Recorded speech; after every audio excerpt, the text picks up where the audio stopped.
صفات توصیفات کبریائی بڑائی بزرگی اس اللہ وحدہ لا شریک خالق کائنات مالک ارض و سما کے لائق و زیبا ہیں جنہوں نے ہم تمام بنی نوع انسانیت کو اشرف المخلوقات بنایا ہے بعدہ لاکھوں کروڑوں درود و سلام و تمام انبیاء علیہ السلام پر خصوصاً آخری نبی تاجدار مدنی جناب محمد اکرم صلی اللہ علیہ وسلم پر اللہم صلی علی محمد وعلی آل محمد كما صليت على إبراهيم وعلى آل إبراهيم إنك حميد مجيد اللهم بارك على محمد وعلى آل محمد كما باركت على إبراهيم وعلى آل إبراهيم إنك حميد مجيد محترم سامعین کرام حاضرین جمعہ و معزز بزرگ و دوستوں پردہ نشین ماں و بہنوں الحمدللہ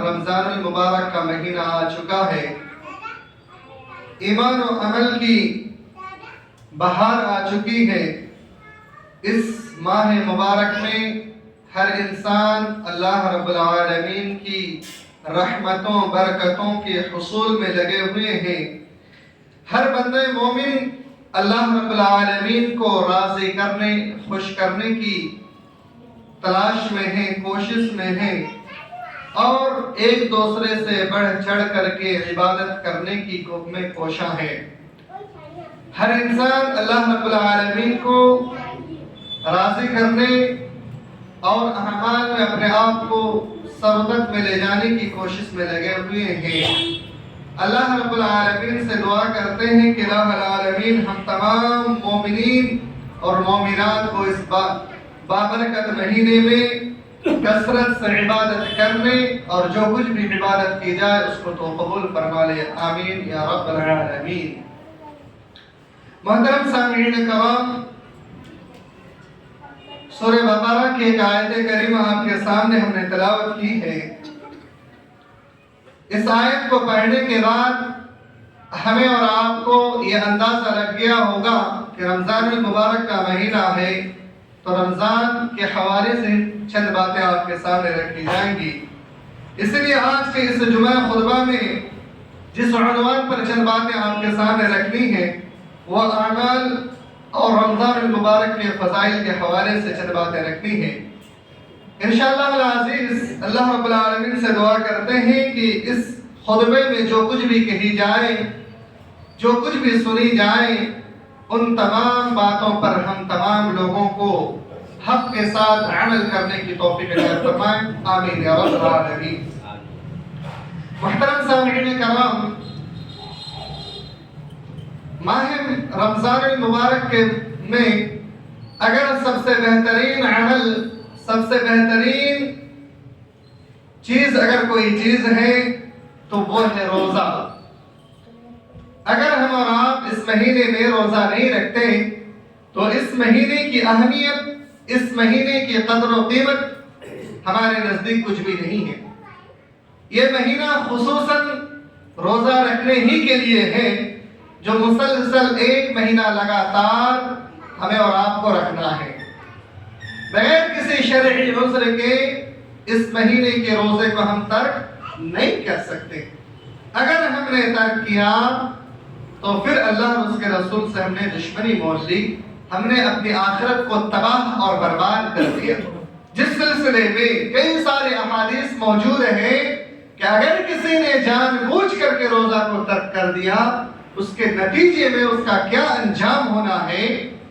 یہ اللہ کے رسول صلی اللہ علیہ وسلم نے کئی احادیثوں میں بیان فرمایا ہے اس لیے میرے بھائیوں اس مہینے میں سب سے اہم اور سب سے بہترین عمل اگر کوئی ہے تو وہ روزہ رکھنا ہے روزہ رکھنے کے ساتھ ساتھ چند اور چیزیں جو روزہ رکھنے کی فضیلتیں ہیں وہ آپ کے سامنے رکھیں گے روزہ ہم اور آپ کیوں رکھتے ہیں روزہ رکھنے کی وجہ کیا ہے اللہ سبحانہ و تعالی نے روزہ رکھنے کی اہمیت قدر و قیمت کو بتلاتے ہوئے سورہ بقرہ آیت نمبر 183 کے اندر ارشاد فرمایا یا ایھا الذین آمنوا کتب علیکم الصیام کما کتب علی الذین من قبلکم لعلکم تتقون اے ایمان والو روزہ فرض کیا گیا ہے جیسے تم سے پہلے کے لوگوں پر روزہ فرض کیا گیا تھا۔ اس کی وجہ یہ ہے کہ لعلکم تتقون، تاکہ تم پرہیزگار بن جاؤ، متقی بن جاؤ۔ تو روزہ رکھنے کی سب سے بڑی فضیلت اور اہمیت یہ ہے کہ انسان پرہیزگار بن جائے، متقی بن جائے، اللہ سے ڈرنے والا بن جائے، ولی اللہ بن جائے، شیطان کے راستے کو چھوڑ کر کے پھر سے دوبارہ اللہ کے راستے میں وہ آ جائے۔ اس کا صرف اور صرف ایک ہی مقصد ہے، اسی لیے روزہ کو ہر حال میں رکھنا ہے۔ اللہ کے رسول صلی اللہ علیہ وسلم روزے دار کے لیے ایک بڑی خوشخبری عنایت فرمائی ہے۔ حضرت ابو ہریرہ رضی اللہ تعالی عنہ بیان فرماتے ہیں کہ اللہ کے رسول صلی اللہ علیہ وسلم نے ارشاد فرمایا کہ للصائم فرحتان، فرحة عند فطره وفرحة عند لقاء ربه، صحیح مسلم کی روایت میں۔ وہ کون سی خوشخبری ہے؟ اللہ کے رسول صلی اللہ علیہ وسلم فرماتے ہیں کہ روزے دار کے لیے دو بڑی خوشخبریاں ہیں۔ ایک تو خوشخبری یہ ہے کہ اگر ایک روزے دار روزہ رکھتا ہے تو جب وہ افطار کرتا ہے تو اسے ایک بڑی خوشی محسوس ہوتی ہے افطار کرتے وقت میں، اور دوسری خوشی جب وہ اللہ رب العالمین سے ملاقات کرے گا تو اسے ایک دوسری خوشی محسوس ہوگی۔ تو یہ روزے دار کی دو بڑی خوشخبریاں ہیں۔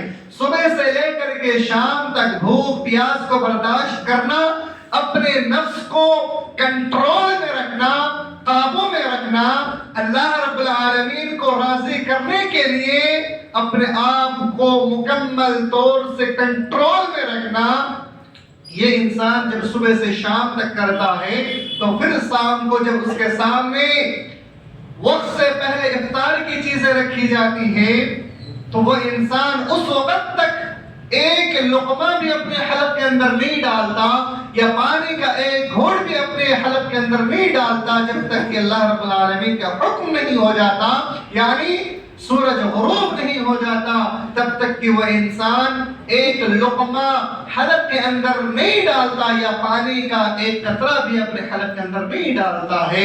جب وہ وقت ہونے پر اپنے حلق کے اندر ڈالتا ہے تو اسے ایک بڑی عجیب خوشی محسوس ہوتی ہے۔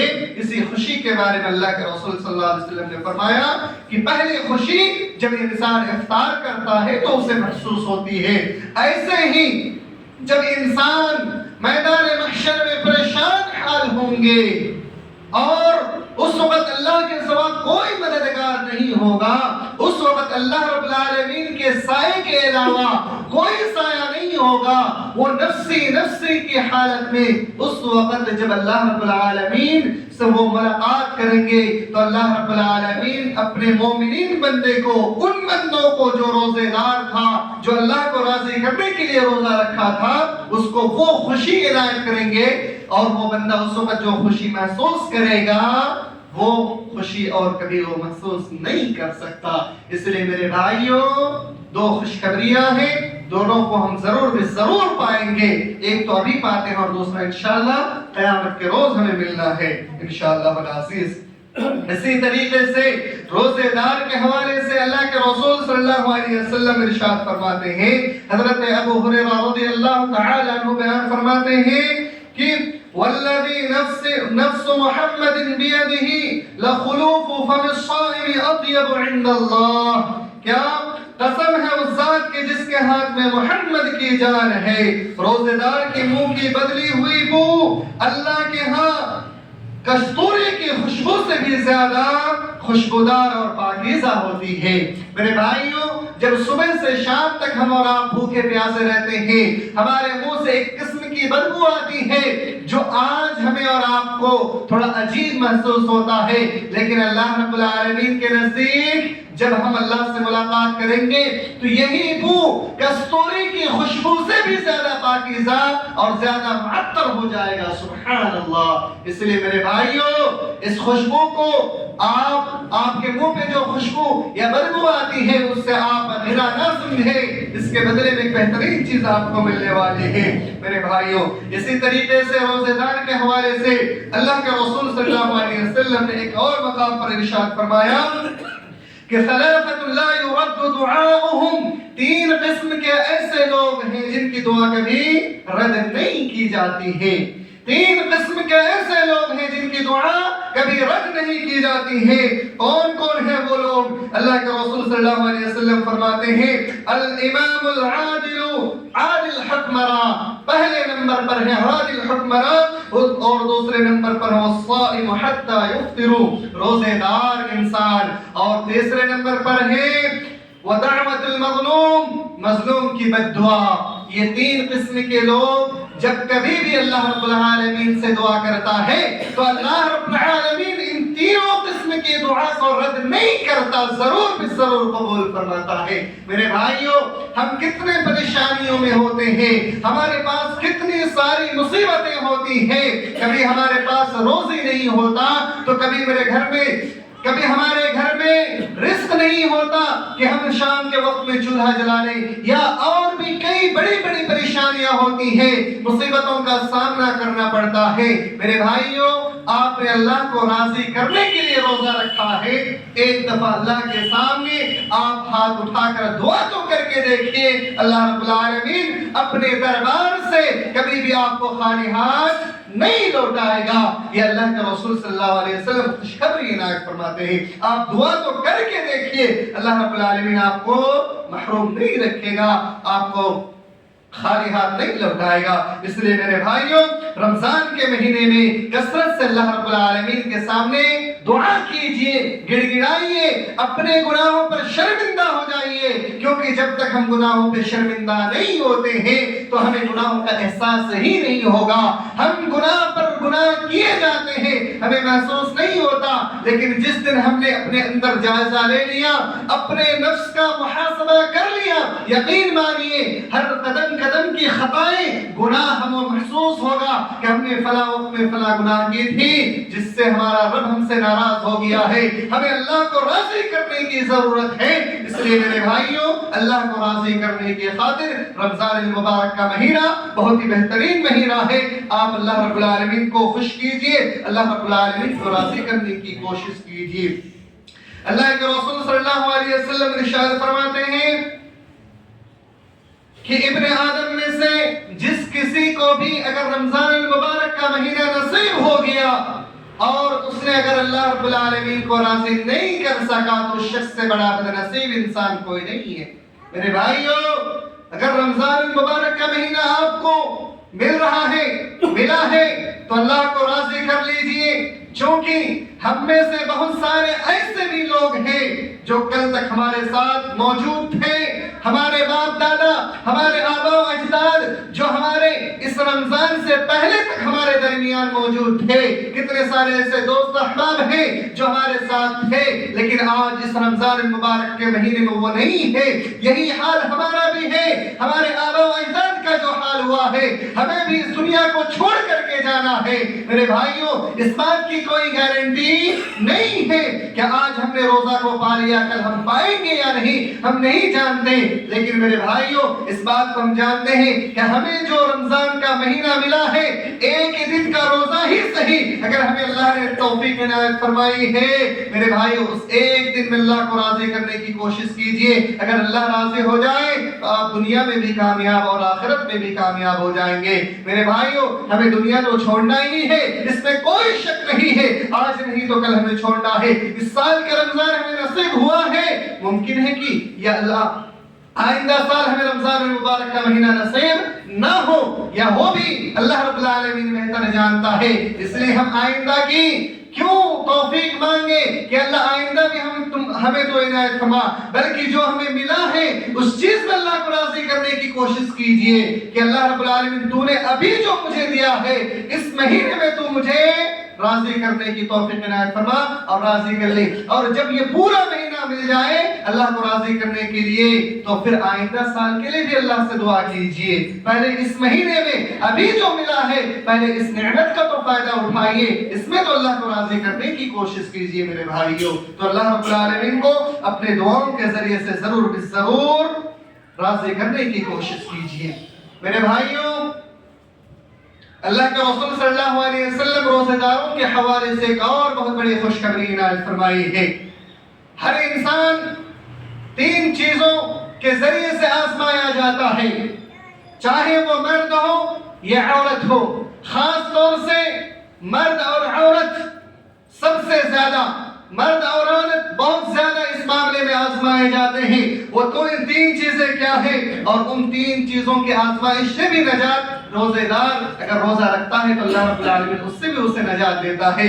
اللہ کے رسول صلی اللہ علیہ وسلم ارشاد فرماتے ہیں کہ فتنۃ الرجل فی اہلہ و مالہ و جارہ، آدمی کی آزمائش ہوتی ہے اس کے بچوں سے، اس کے مال کے ذریعے سے اور اس کے پڑوسیوں کے ذریعے سے. 3 چیزوں کے ذریعے سے انسان کی آزمائش کی جاتی ہے. یہ بات حقیقت ہے میرے بھائیوں. ہمارے بچے اگر صحیح راستے پہ نہ ہو تو بڑی آزمائش بن جاتی ہے. ہمارا مال حد سے زیادہ اگر ہمارے پاس آ جائے تو بھی آزمائش کا ذریعہ بن جاتا ہے. یا پھر ہم نے اگر غلط قدم اٹھا لیا مال کو کمانے کے لیے وہ بھی آزمائش کا ذریعہ بن جاتا ہے. اور پڑوسیوں کے ساتھ اگر ہم نے حسن کے ساتھ معاملہ نہیں کیا تو پڑوسی بھی ہمارے لیے آزمائش کا ذریعہ بن جاتا ہے. تو 3 چیزوں کے ذریعے سے اللہ رب العالمین آزماتا ہے بندوں کو. یہ آزمائش میں مبتلا کر دیا جاتا ہے اور اگر اس سے ہمیں اور آپ کو نکلنا ہے تو اللہ کے رسول صلی اللہ علیہ وسلم فرماتے ہیں تکفرها الصلاۃ والصيام والصدقہ. ان تینوں چیزوں سے نکلنے کے لیے کفارہ یہ ہے کہ آپ کثرت سے نماز پڑھیں اور روزہ رکھیں اور صدقہ و خیرات کریں. میرے بھائیوں ہم سب کے سب آزمائش میں مبتلا ہے. ہم سب کی آزمائش ہوتی ہے مال کے ذریعے سے بھی. کبھی ہمارے پاس مال نہیں ہے تو اللہ کو ہم بھلا بیٹھتے ہیں. مالوں کے ذریعے سے ہم نماز نہیں پڑھتے ہیں. ہم بازاروں میں مارکیٹوں میں ہوتے ہیں، رزق کی تلاش میں ہوتے ہیں. اچھی بات ہے، رزق تلاش کرنا ضروری ہے لیکن اللہ کو راضی کرنا بھی ضروری ہے. مال آپ کو ملنا ہی ہے لیکن اللہ رب العالمین کو راضی کرنا پہلے ضروری ہے. اللہ کو ہم راضی نہ کر کے اگر ہم نے رزق کو تلاشا تو یہ رزق بھی ہمارے لیے آزمائش کا ذریعہ ہے، ہمارے لیے فتنہ ہے میرے بھائیوں. اسی طریقے سے پڑوسیوں کے ساتھ اگر ہم نے بہترین معاملہ نہیں کیا، اچھا معاملہ نہیں کیا، پڑوسیوں کو تکلیف دیا، پڑوسیوں کے ساتھ بد اخلاقی کی تو یقین مانیے کہ ہماری پڑوسی بھی ہمارے لیے آزمائش کا ذریعہ بن جائے گا. اللہ کے رسول صلی اللہ علیہ وسلم پڑوسیوں کے حوالے سے بیان فرماتے ہیں کہ اپنے گھر میں جو کچھ بھی بناؤ کھانے پینے کے لیے تو اپنے پڑوس کو ضرور پوچھ لیا کرو. کہیں ایسا تو نہیں تم اپنے گھر میں بہترین سے بہترین کھانا کھا رہے ہو اور تمہارے پڑوس میں جو تمہارا پڑوسی ہے وہ بھوکا پیاسا رہ رہا ہے. یہ اسلام کا طریقہ نہیں ہے. اسلام کے فالوور کا یہ طریقہ نہیں ہے کہ آپ خود بہترین کھانا کھائیں اور آپ کے پڑوسی بھوکے سوئیں. میرے بھائیوں آپ کے پڑوسی یہ قید نہیں ہے کہ مسلمان ہی ہو. آپ کا پڑوسی چاہے وہ کوئی بھی انسان ہو، مسلمان ہو، غیر مسلم ہو، یہود ہو، نصارہ ہو، صحابی ہو، کوئی بھی انسان ہو سکتا ہے. اس میں کوئی تحریف نہیں ہے. چاہے کوئی بھی ہو اپنے پڑوسی کا خیال رکھے میرے بھائیوں. پڑوسی کا خیال رکھنا ضروری ہے اور نماز روزہ صدقہ کے ذریعے سے یہ کفارہ ہو جاتی ہے میرے بھائی. اسی طریقے سے اگر روزے دار روزہ رکھتا ہے تو قیامت کے روز روزے دار کے لیے یہی روزہ سفارش کریں گے. اللہ رب العالمین سے دعا کریں گے، کہیں گے اے میرے پروردگار یہ بندہ روزہ رکھتا تھا، یہ بندہ تجھے راضی کرنے کے لیے صبح سے شام تک بھوکا پیاسا رہتا تھا، اپنے نفس کو کنٹرول میں رکھتا تھا، اپنی جنسی خواہشات کو پوری نہیں کرتا تھا، اس میں بھی کنٹرول کرتا تھا. اے اللہ تو اس کی سفارش قبول فرما لے. روزہ ہمارے لیے سفارش کریں گے. اور اسی طریقے سے اگر ہم نے رمضان المبارک کے مہینے میں قرآن کریم کی تلاوت کی تو یہی قرآن ہمارے لیے بھی سفارش کرے گا اور کہے گا اے اللہ اس نے رمضان المبارک کے مہینے میں کثرت سے قرآن کی تلاوت بھی کیا تھا، لہذا اس کی تو سفارش قبول کر لے، اسے تو بخش دے. میرے بھائیوں روزہ قرآن جس بندے کے لیے سفارش کرنا شروع کر دے اس شخص کی، اس بندے کی مغفرت 100% کامیاب ہے. اس کی اللہ رب العالمین سفارش کو رد نہیں کرے گا. میرے بھائی اللہ کے رسول صلی اللہ علیہ وسلم نے یہ خوشخبری عنایت کی ہے. تو پھر ہم روزہ کیوں نہ رکھیں، ہم قرآن کی تلاوت کیوں نہ کریں. ہمیں ضروری ہے قرآن کی تلاوت بھی اور ہم پر ضروری بھی ہے روزہ رکھنے کی۔ میرے بھائیوں، اللہ کے رسول صلی اللہ علیہ وسلم رمضان المبارک کے مہینے کے حوالے سے ایک اور حدیث بیان فرماتے ہیں۔ حضرت ابو ہریرہ رضی اللہ تعالی عنہ بیان کرتے ہیں کہ رسول اللہ صلی اللہ علیہ وسلم نے ارشاد فرمایا: من صام رمضان ایمانا واحتسابا غفر له ما تقدم من ذنبه۔ جس شخص نے بحالت ایمان ثواب کی نیت سے رمضان المبارک کے روزے رکھے، اس کے سابقہ تمام گناہ معاف کر دیے جاتے ہیں۔ جس شخص نے بھی روزہ رکھا ہو اللہ کو راضی کرنے کی خاطر، اس کے پچھلے تمام گناہ معاف کر دیے جاتے ہیں۔ کتنی بڑی بشارت میرے بھائیوں، یعنی روزہ کی بشارت ہی بشارت ہے۔ روزہ رکھنے والوں کے لیے کئی سارے خوشخبریاں ہیں، پھر بھی ہم اور آپ روزہ سے بے خبر ہیں۔ ہم میں سے بہت سارے ایسے نوجوان ہیں جو روزہ رکھنے کی استطاعت رکھتے ہیں، روزہ رکھنے کی طاقت رکھتے ہیں، لیکن جان بوجھ کر کے روزہ کو توڑ دیتے ہیں، بہانہ کرتے ہیں، حیلہ اپناتے ہیں کہ مجھے بھوک برداشت نہیں ہوتی ہے۔ میرے بھائیوں، بھوک و پیاس کو برداشت کروانے کی بھی طاقت اللہ رب العالمین کی ذات دیتی ہے۔ جس طریقے سے آپ کے پیٹ میں غذاؤں کو ہضم کرنے کی طاقت اللہ رب العالمین ہی دیتا ہے، اسی طریقے سے اس کو برداشت کرنے کی بھی طاقت اللہ رب العالمین کی جانب سے ملتی ہے۔ تو پھر کیوں نہ اللہ رب العالمین کی رضا کی خاطر آپ روزہ رکھیں۔ آپ جان بوجھ کے روزہ کو ترک کر دیتے اور کہتے ہیں کہ بھوک پیاس برداشت نہیں ہوتی۔ یہ آپ کا حیلہ ہے، یہ آپ کا بہانہ ہے۔ آپ صحیح طریقے سے آپ روزہ رکھ کر کے تو دیکھیے، آپ اللہ کی عبادت کر کے تو دیکھیے، آپ اللہ کو راضی کرنے کی کوشش کر کے تو دیکھیے۔ اللہ رب العالمین ہر مصیبت، ہر آزمائش، ہر پریشانی کو آپ سے دور کر دے گا انشاءاللہ العزیز۔ آپ نے اللہ کو کبھی سمجھا ہی نہیں اپنا، دنیا والوں کو آپ نے سمجھنے کی کوشش کی، دنیا والوں کو آپ نے ہمیشہ راضی کرنے کی کوشش کی، جو کہ آپ کا کوئی کام نہیں آتا ہے۔ جو آپ کا ہر حال میں کام آئے گا آتا ہے، اس رب کو ہم نے بھلا دیا، اس رب کو ہم نے چھوڑ دیا۔ تو اس رب کو راضی کرنے کی ضرورت ہے میرے بھائیوں۔ رب کو اگر ہم راضی نہیں کرتے ہیں، دنیا والوں کو کتنا بھی خوش کر لیں، اگر رب راضی نہیں ہے تو ہم کہیں بھی کامیاب نہیں ہو سکتے ہیں۔ اسی طریقے سے رمضان المبارک کے حوالے سے ہم رمضان میں ایک بہت ہی بہترین عبادت کرتے ہیں، تراویح کے اور تہجد کے حوالے سے اللہ کے رسول صلی اللہ علیہ وسلم نے کئی ساری حدیثیں بیان فرمائی ہیں کہ انسان اگر قیام کرتا ہے، تراویح کی نماز پڑھتا ہے، تہجد کی نماز پڑھتا ہے، تو اس کا بے شمار فائدے ہیں۔ اللہ کے رسول صلی اللہ علیہ وسلم نے ارشاد فرمایا: من قام رمضان ایمانا واحتسابا غفر له ما تقدم من ذنبه۔ جس شخص نے رمضان المبارک کے مہینے میں قیام کیا ہو، یعنی صلاۃ اللیل ادا کیا ہو، تراویح کی نماز ادا کیا ہو، اس کے پچھلے تمام گناہ معاف کر دیے جاتے ہیں۔ میرے بھائیوں، تراویح کی نماز کی فضیلت ہے۔ اسی طریقے سے مومنین کی صفات اللہ رب العالمین نے بیان کی ہے، جو راتوں کو اٹھ کر کے نماز پڑھتے ہیں جب سارے لوگ سو رہے ہوتے ہیں۔ اللہ رب العالمین نے فرمایا: والذین یبیتون لربہم سجدا وقیاما۔ ان کی راتیں اپنے رب کی سامنے قیام اور سجود میں گزرتی ہیں۔ کن کی؟ جو اللہ رب العالمین کے نیک اور صالح بندے ہیں۔ میرے بھائیوں، اللہ رب العالمین کے نیک اور صالح بندے اگر آپ بھی ہیں تو آپ بھی راتوں کو اٹھ کر کے قیام کرنے کی کوشش کیجئے، تہجد کی نماز پڑھنے کی کوشش کیجئے، تراویح کی نماز پڑھنے کی کوشش کیجئے۔ اللہ کے نیک بندوں کی صفت ہے۔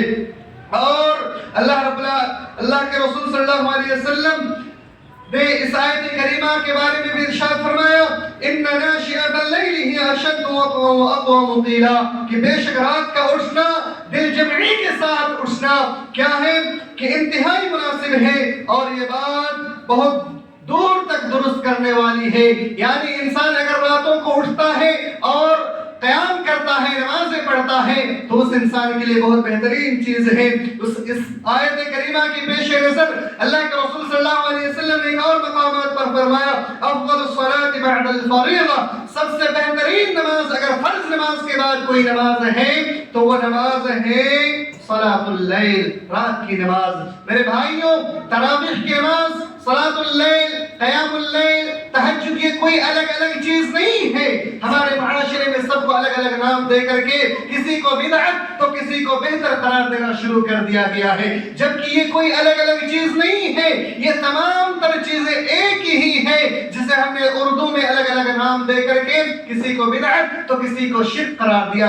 نعوذ باللہ، آج کی تاریخ میں ایک بڑا فتنہ چل رہا ہے میرے بھائیوں، ہم نوجوانوں کی ذہنوں کو واش کیا جاتا ہے، ہم نوجوانوں کے ذہن کو پھیرا جاتا ہے یہ بول کر کے کہ تراویح کی نماز بدعت ہے، بلکہ بعض لوگ شرک کہتے ہیں، نعوذ باللہ، جبکہ اللہ کے رسول صلی اللہ علیہ وسلم تراویح کے حوالے سے خود بھی عمل میں آتے ہیں اور لوگوں کو عمل کرنے کے لیے کہتے ہیں۔ اللہ کے رسول صلی اللہ علیہ وسلم ہمیشہ تراویح کی نماز پڑھا کرتے تھے، کبھی ترک نہیں کیا۔ اللہ کے رسول صلی اللہ علیہ وسلم تنہا بھی پڑھے ہیں، باجماعت بھی نماز پڑھائے ہیں، اور پھر صحابہ کرام نے بھی باجماعت نماز ادا کی ہے۔ میرے بھائیوں، ہم کہتے ہیں کہ اللہ کے رسول صلی اللہ علیہ وسلم نے صرف 3 دن نماز پڑھائی ہے، تو ہم کیوں نہ 3 ہی دن نماز پڑھ کر کے چھوڑ دیں؟ آپ اس بات کو مان لیجئے کہ اللہ کے رسول صلی اللہ علیہ وسلم نے فرمایا کوئی بھی عمل اگر 1 دن 2 دن کر کے چھوڑ دیا جائے وہ اللہ کو پسند نہیں ہے، بلکہ وہ عمل مختصر کی جائے لیکن ڈیلی کی جائے، کنٹینیو کی جائے، تو وہ عمل اللہ رب العالمین کو پسند ہے۔ میرے بھائیوں، یہ حدیث ہم نے 3 دن والی پڑھ لی، لیکن اس حدیث کو ہم بھلا بیٹھے جس حدیث کے بارے میں اللہ کے رسول صلی اللہ علیہ وسلم نے ارشاد فرمایا کہ اگر کوئی انسان امام کے ساتھ رمضان میں قیام کرتا ہے اور امام مختصر نماز پڑھا کر کے چلے جاتے ہیں، پوری رات قیام کرنے کا ثواب اس کو دیا جاتا ہے۔ ہم اس بات کو کیوں بھلا بیٹھتے ہیں؟ اللہ کے رسول صلی اللہ علیہ وسلم کی یہ حدیث ہے، آپ صلی اللہ علیہ وسلم نے عملاً کر کے دکھلایا، قولاً بتلایا، پھر آپ صلی اللہ علیہ وسلم کی کسی حدیث کو ہم پکڑتے ہیں اور کسی کو چھوڑ دیتے ہیں، کیا یہ درست بات ہے؟ یہ ہو ہی نہیں سکتا۔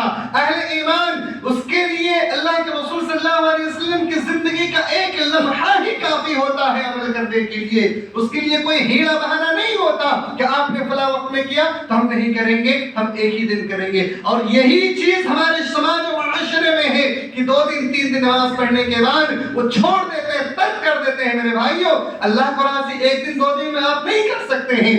آپ 1 دن اللہ کو راضی کرنے آئے، بقیہ 360 دن 364 دن آپ اللہ کو ناراض کرتے پھرے اور کہیں کہ ہم نے تو تراویح کی نماز پڑھ لی، حق ادا کر دیا۔ ایسا نہیں ہوتا میرے بھائیوں، بہتر یہی ہے کہ 365 دن تراویح کی نماز پڑھیں، تہجد کی نماز پڑھیں، وہ دونوں ایک ہی چیز ہے میرے بھائیوں۔ ہمیشہ کوشش کیجئے، چاہے اول وقت میں ہو یا آخر وقت میں ہو، کبھی بھی آپ نماز پڑھ سکتے ہیں، آپ کے لیے کوئی تحدید نہیں ہے، ہر وقت میں نماز پڑھ سکتے ہیں۔ اسی طریقے سے اور بھی کئی ساری روایتیں ہیں جو آپ کے سامنے رکھنی تھی لیکن وقت ہو چکا ہے۔ میرے بھائیوں، آئندہ کے خطبے میں انشاءاللہ العزیز مزید باتیں آپ کے سامنے رکھنے کی کوشش کریں گے۔ مزید انہی باتوں پر اکتفا کرتے ہوئے اللہ رب العالمین سے دعا کرتے ہیں کہ الہ العالمین ہم تمام امت مسلمہ کو رمضان المبارک کی جو فضیلیں ہیں ان تمام فضیلتوں پر عمل کرنے کی توفیق عنایت فرما۔